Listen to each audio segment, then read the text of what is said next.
H3N2 అనే super flu Europe దేశాలను వణికిస్తుంది. Influenza జాతిలో భారీగా మార్పు చెందిన వేరియంట్ ఇది. సూపర్ ఫ్లూ ఆకస్మిక పెరుగుదలతో ఆసుపత్రులన్నీ బాధితులతో నిండిపోతున్నాయి. H3N2కు చెందిన కే స్ట్రెయిన్ ఇప్పుడు యూకేలో దాదాపు 90% ఫ్లూ కేసులకు కారణంగా నిలుస్తోంది. ఇది ఫ్రాన్స్, స్పెయిన్, ఇతర దేశాలకు కూడా అత్యంత వేగంగా విస్తరిస్తోంది. ఆరోగ్య నిపుణులు దీన్ని అత్యంత తీవ్రమైన ఫ్లూ వేవ్ అని హెచ్చరిస్తున్నారు. గత శీతాకాలంతో పోలిస్తే ఈసారి ఫ్లూ కేసులు 3 రెట్లు పెరిగాయి. ఈ సంక్షోభం యూకే ఆరోగ్య వ్యవస్థపై తీవ్ర ప్రభావం చూపుతోంది.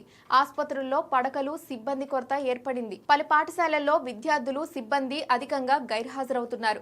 కొన్ని చోట్ల ఫ్లూ వ్యాప్తిని నిరోధించేందుకు సామూహిక సమావేశాలను నిషేధించారు.